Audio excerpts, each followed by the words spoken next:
Feel like lucid be my dreams. Said you love me, so I'm sure you know the means. It's like I'm living all inside a movie in a dream. Sequels to my life entirely up to me. Slowly suffocating, do you notice how it feels? Baby, can you hold me while I'm running through the field? Like hills that have the eye, but I do not think they see me. Even if they do, then I guess gon' have to kill me. I don't know, bro. That shit sounds crazy as hell, bro. In late 2018, an 18-year-old man from Belgium named Theo Hayes arrived in Australia to begin a 6-month working visa. Theo was the adventurous sort, and it was his dream to see the world. So after finishing up with high school, he decided to take a gap year where he would, travel around the extensive country, meet new people, see new cultures, before once more returning to his home in Belgium to start college. His parents, Vassian and Laurent, they were all for it. They waved him goodbye at Belgium airport in November 2018. Theo first landed in Melbourne, and after spending some time there, in Sydney and in Darwin, by the May of 2019, the adventurous and likeable young fella was ready and looking forward to returning home to Belgium. But before he would do so, he had one last place to see.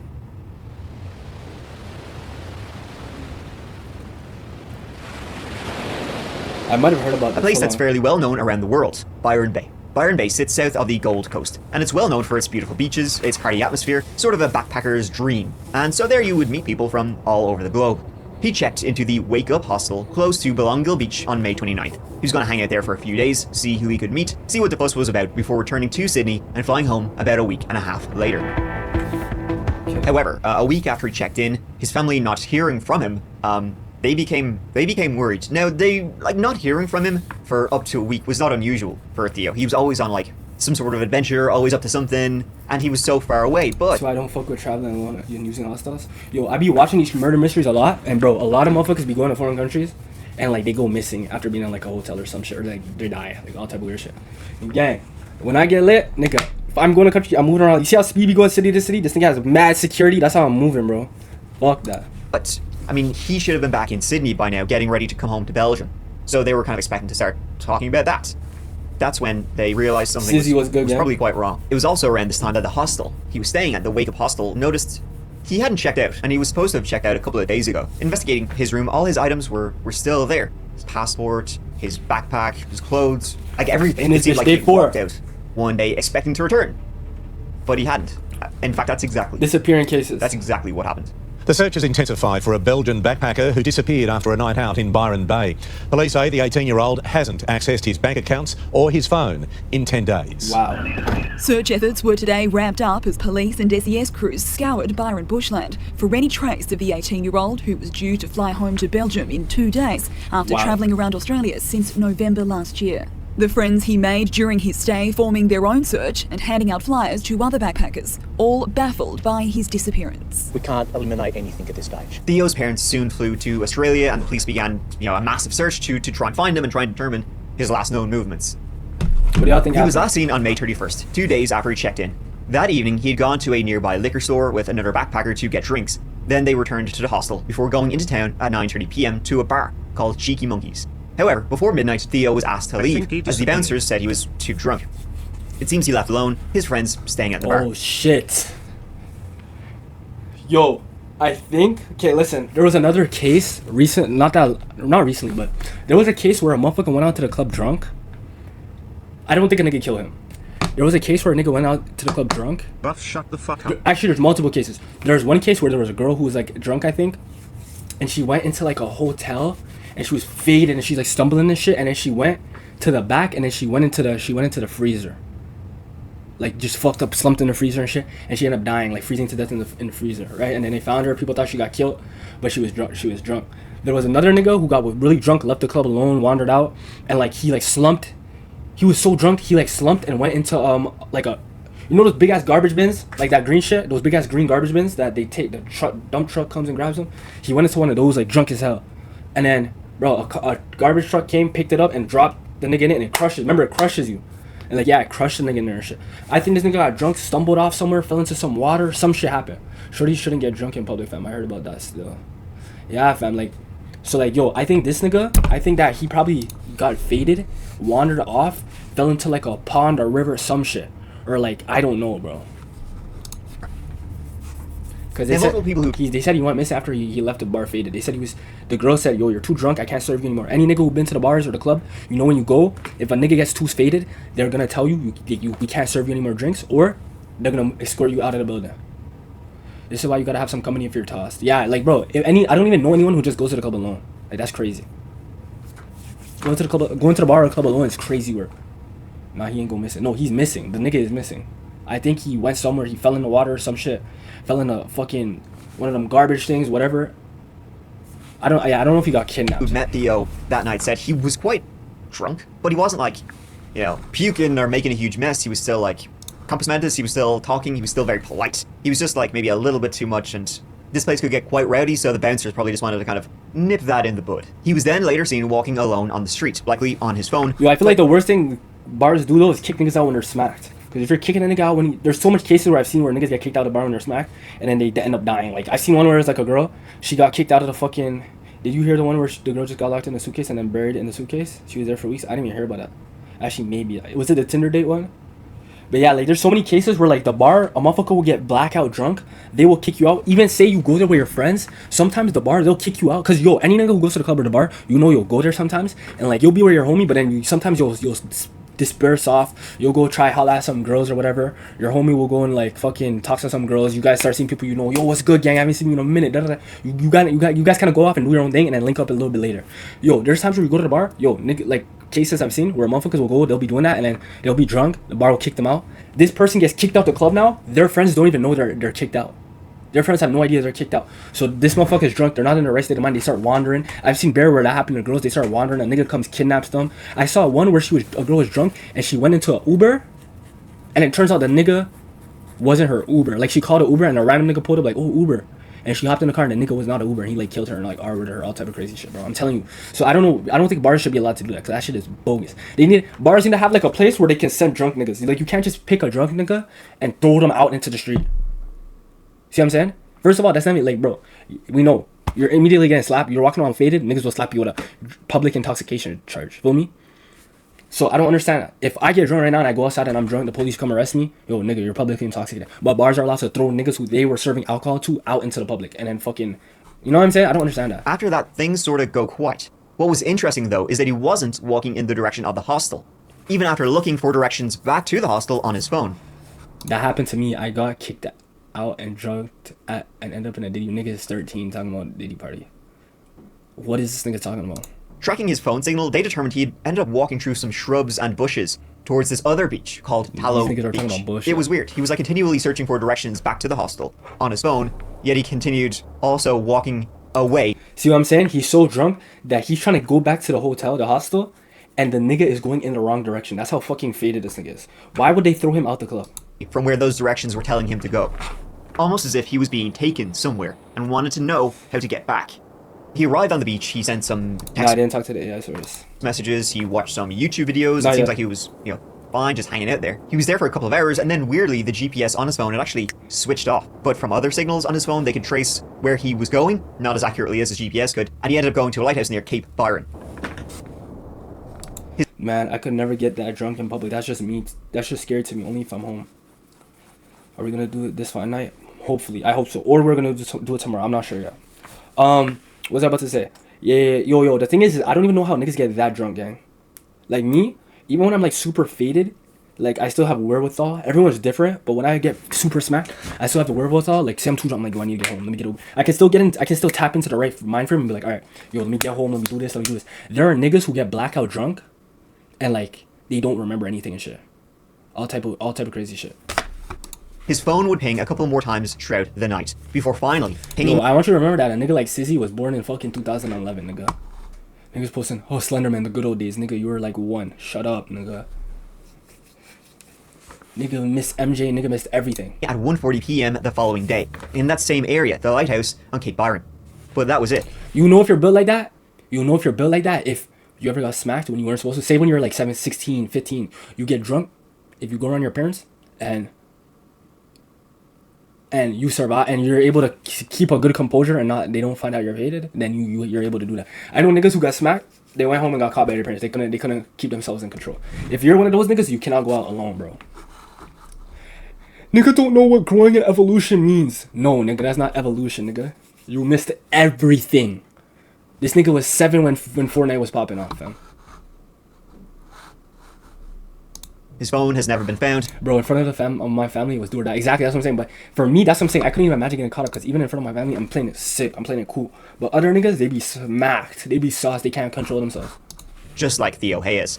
Only clue they ever got was his hat. It was found in the bushland he'd been traveling through. Bro, I'm trying to tell you, my nigga, there's times in life where you can't catch up. You can't catch up to OG Fortnite, my nigga. That was just you had to just be there to experience it when it happened. Niggas talking about, oh, I caught up. I'm playing Fortnite in 2021. That's not the same Fortnite. You missed it, bro. You missed it. You don't know what Fortnite was. You didn't experience a real Fortnite, nigga. You had to just be there to experience it. It's like this nigga's like, yo, 2016, nigga. Hey, 2016, yo, I missed 2016, nigga. Nigga, you were 5.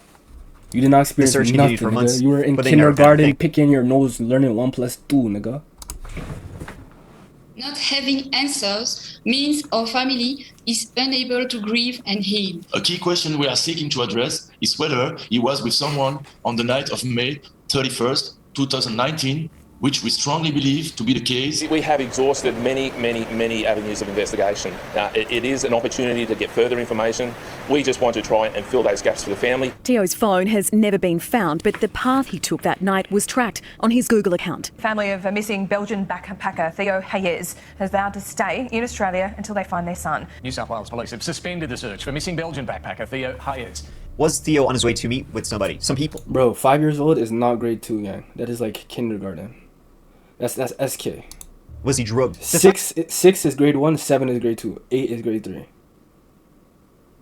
9 is grade 4, grade 5 is 10, grade 6 is 11, grade 7 is 12, grade 8 is 13, grade 9 is 14, grade 10 is 15, grade 11 is 16, then grade 12 is 17/18, depending on how early your birthday is. You talking about OG Fortnite? Oh, yeah, that nigga, okay. Yeah, that nigga was so. This nigga says he be talking about 2016 was that year, nigga. The fact that he was using his phone, responding to messages, watching videos, kind of led people to think that though he may have been a little bit drunk, he was not like drugged, like out of it, like he had been spiked. And this area had kind of a reputation for drink spiking when you have backpackers from all over the world. But he didn't seem like he was in that kind of state. Some have speculated that his phone is staying there on the beach for hours. Yo, I be hearing about there be niggas in the unis who be spiking niggas' drinks, bro. I heard about shit like that, bro. I heard there was niggas on a drink spiking spree, bro. Y'all niggas be careful out here. A lot of y'all niggas are low niggas. I was a part of 2016 wave. No, you weren't, nigga. You were 5. House. Maybe he wasn't using it. Maybe somebody else was using Theo's phone. Did he meet some folk? Interestingly, the bush trek he took to get to that beach, it was allegedly only known to locals, so where he went was not a common route. Perhaps he wasn't alone. Authorities would conclude that Theo likely fell from the cliffs near the lighthouse and drowned. Or maybe I told you niggas. I'm telling you, he was drunk as hell. He walked somewhere and fell in the water. You gotta be insane to spike a motherfucking drink. That's wild. Nah, niggas be doing that, bro. I'm telling you, the muni parties, yes, that should be happening. By a shark or something like that. Why he was there, though, no one knows. Drugs, booze, maybe he wasn't good, mentally. I mean, really, who knows? It's just weird how he would have gotten there alone, through, like, a track that went through these really thick bushes with really spiked, trees and that kind of thing. He would have gone there in the middle of the night. The route he would have taken was only one locals knew of because it was so dense and spiky. It's odd. It seems odd that he would have... and then the fact that he kept looking for directions back to the hostel and continued to go in the opposite direction was unusual. Another thing was that his phone finally pinged at 1:40 p.m. from the lighthouse. But it's never been found, and people search the area trying to find where it last pinged. Nobody knows. When you combine that with the idea that Theo, maybe in the darkness of the night, he slipped from the lighthouse cliffs into the water, well, maybe that's why his phone was never found, because it pinged from the water. Yeah. But the phone manufacturer would say the phone wouldn't ping if it was in the ocean. So who really knows if there was something darker going on? Bro, the phone probably pinged when he was at the lighthouse, and then he fell into the water with the phone. In Byron Bay. Yo, there's more, bro. In 1996, Susan Walsh was 36 years of age, living in Nutley, New Jersey, it's not far from Newark. She lived in a small, rundown apartment with her young son, living directly above her estranged husband, Mark Walsh. She worked as an exotic dancer, and she had been a stripper for quite a long time at this point in 1996, and had issues with drugs and booze in the past, but had gotten clean. So being a dancer was what Susan did for a living, though by this stage she had begun to hate it. She actually wrote about chopping men's dicks off. Lovely stuff. But what she dreamed of was becoming a journalist. Yo, I never understood shorties who say shit like, yo, you know what my biggest ick in a shorty is? Bro, my biggest ick, y'all know them shorties who be like, men, da-da-da, and I hate men, and da-da-da, all that shit, bro? That shit is my biggest ick. Like, if I see a shorty say shit like that, it just gives me like a ick, nigga. Bro, because you know why? Bro, when shorties be saying shit like that, or like they hate men and da-da-da, it's not even that they're saying shit about men. Like, I don't even give a fuck about none of that, bro. They just remind me of those racist niggas, bro. Like, yo, all these men are fucking disgusting. It just reminds me of how racist niggas think. Because it's the same mental logic that racist niggas use against other races. All these fucking niggers, all they do is da-da-da. Yo, all these Muslims, it's the same mentality that racist niggas use. And it just, anytime I hear shorties talk like that, it just reminds me of those niggas, bro. And it gives me an ick, bro. I don't know how to explain it, bro. But this shorty, exactly, bro. It just, again, so essentially, you hate niggas because you decided to be a fucking exotic dancer. That is a you problem. Feel me?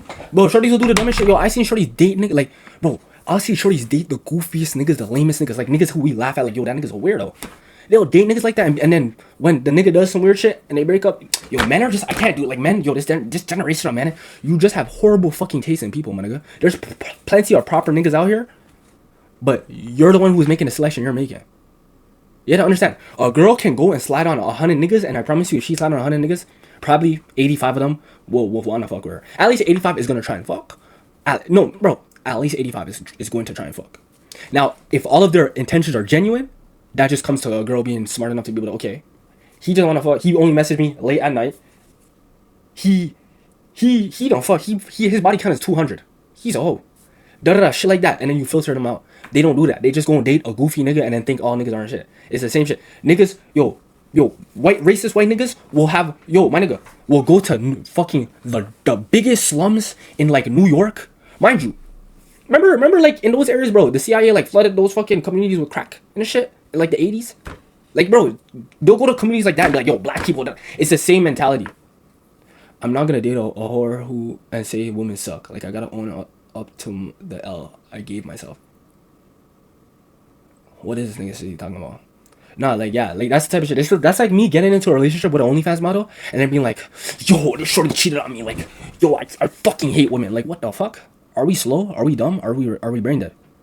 I never understood that shit. So the only reason that I get it, like, it kind of like rubs me the wrong way, is because it just reminds me of how racist niggas think and the logic they use when they come to generalizing racist. Like, there's no difference. The only difference between that thought process is one is judging a gender and one is judging races. That's the only difference. But it's the same mentality and it's the same thought pattern and thought process. That's why I don't fuck with that shit. It gives me like a ick. Because as soon as I say that, I just start viewing her as like one of them old racist white niggas, bro. Make better decisions in life. Same thing, bro. And another way you know shorty, like, a lot of shorties have bad selection in people is because not only do they be falling out of relationships bare, but they also fall out of their friendships bare. I've been cool with niggas since I was like 8. Bro, I have niggas that I was cool with since like 5th grade that I'm still cool with now. I don't fall out with my bro. You be seeing shorties who be falling out of friend groups this week, be with a new friend group, and they're falling out with bitches constantly. It's because you have terrible selection in the people you surround yourself with. Same thing with your partner, same thing with your friends. That's why that is your reality. But that doesn't reflect everybody in the world. That just reflects you, nigga. TTS. 5 TTS. I'm banning 5 this nigga. TTS. 5 This nigga's getting banned, TTS. 5 TTS.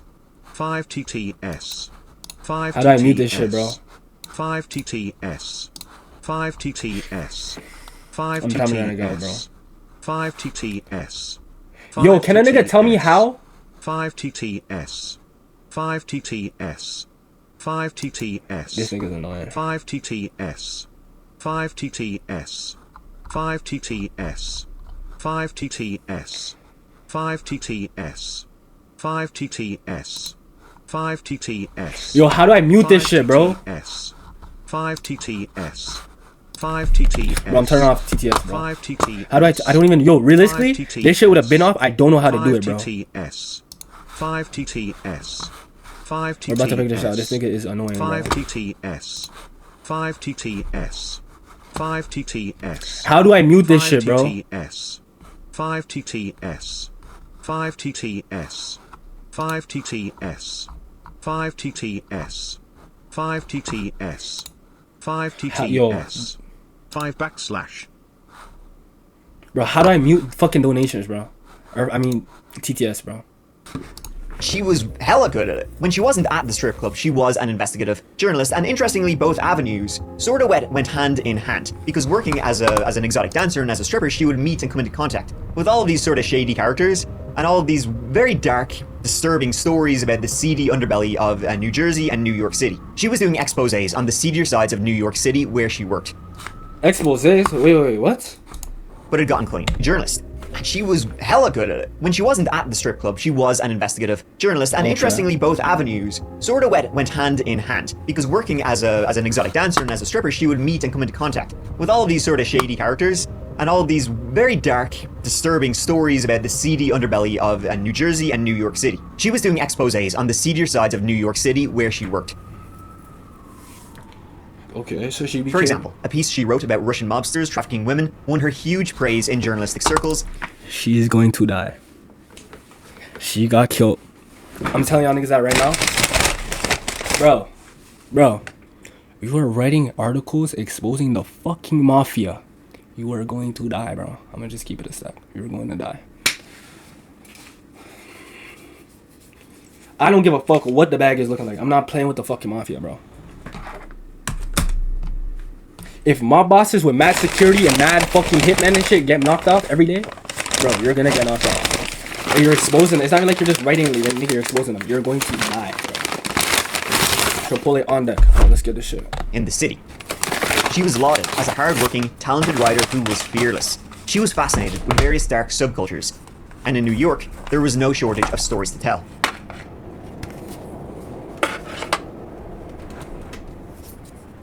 Draining me, and I've been in it 4.5 years, 4 years too long, I'd say. And I'm stuck in this conundrum because I feel so drained.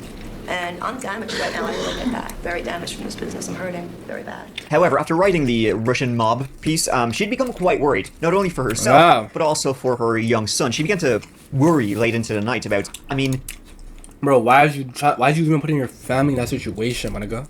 Why? Remember, they said that this shorty was a stripper, so she heard certain shit, and she would come in contact with a lot of shady niggas. So she probably knows some more intimate details about what they had going on, so now you're exposing them fucking mafia. Yeah, nigga. Why wouldn't you think about your kid before doing that? The Russian mob is probably not somebody you really want to mess around with too much. So she was like, was she being followed? Was she being stalked? These sort of fears began to develop after covering something so dangerous, and rightly so. But by this stage, Susan had already found her next story, and that story was the vampire. She had dated a man who claimed to be a vampire, and told her of these various hangouts in dark, dingy New York City apartments, of drinking blood, of even murder and sacrifices. What? She would go to all these vampire clubs. Apparently there was quite a lot in New York back in 1996, and it was probably the same today, where, you know, people just go, listen to hardcore techno music, and gobble this. This is blood. Drink blood. Sounds kind of cool. Also sounds very gross. She eventually did write a piece on this subculture. She submitted it to the Village Voice, which is defunct. Can you get AIDS? Can't you get like AIDS from drinking a nigga blood? Say a nigga has AIDS, and they drink that shit. Can they get that? I think so, cause if you drink that, that shit can go in your stomach. That could go in your bloodstream, no?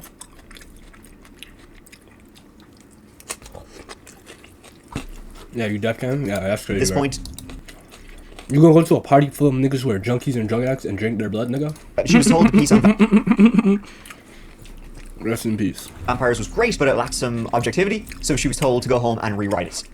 But Susan Walsh never got that chance. It was midday, July 16th, 1996, that Susan walked out of the apartment she shared with her young son, and also with her live-in boyfriend at the time, a guy named Christian Peppo. She told him that she was just going to go down to make a phone call. See, Susan Walsh, in her small little apartment, she didn't have a home phone. So every time she needed to make a call, she had to go to the payphone, which was like a block away. Bro, what is the thought process of this, bro? You're making articles on the fucking mafia, and you can't even... If they ran your crib, what the fuck would you do right now? You can't call the police, you don't even have a fucking phone. You make an article on the fucking mafia, and just to make a call, you have to go outside your crib, walk all the way across the block to go to a payphone? What are we doing? Gang, and if I'm her nigga, first of all, if I'm her nigga, why the fuck are you even... Why are you still a stripper? And why the fuck are you going to vampire fucking vampire fucking blood sucking whatever the fuck parties. And you're fucking with the mafia? Exposing the mafia? Yo, I'm out of there. What are we doing?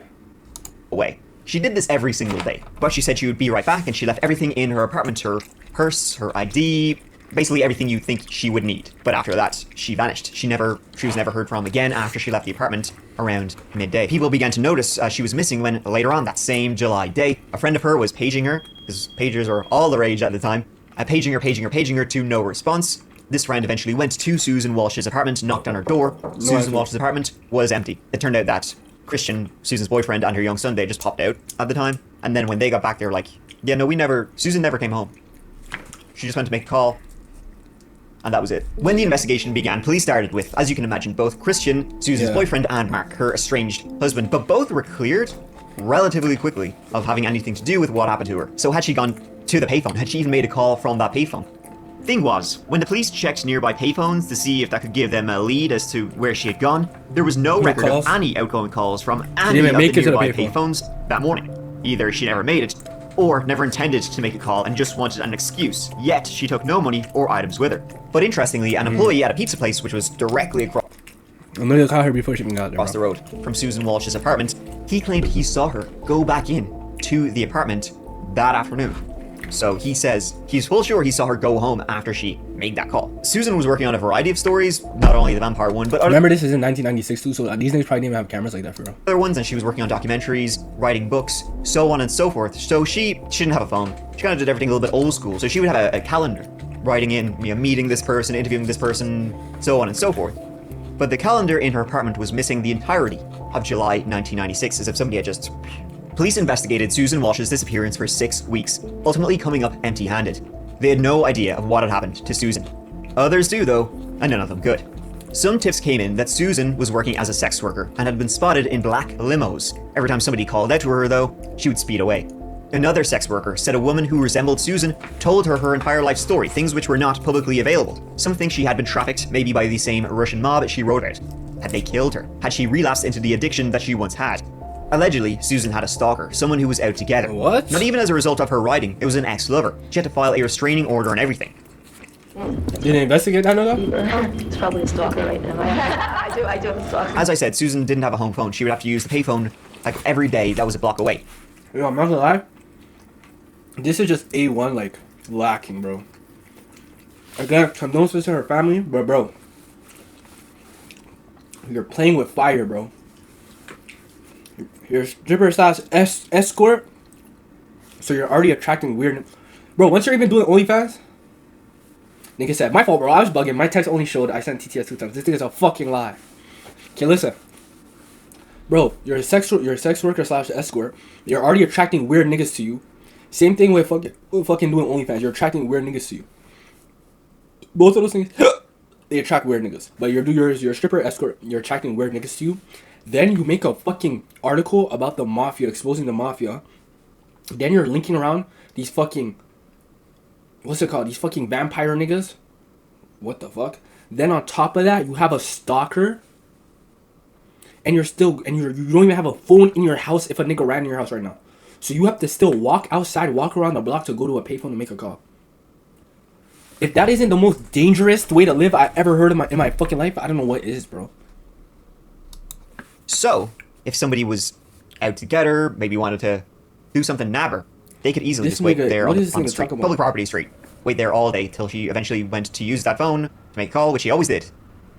Was somebody waiting for her? Now, this ex was cleared by police, but if you were following her, you would probably find it pretty easy to know where she would be vulnerable every day. But again, with what she was investigating, there was no shortage of theories nor suspects. If the pizza employee was correct in what he saw, and he was telling the truth, that she did indeed re-enter her apartment, well then likely you're looking at Christian and you're looking at Mark, the two likely suspects. Something must have happened in her apartment building. But there was no signs of a disturbance, violent scene, nothing like that.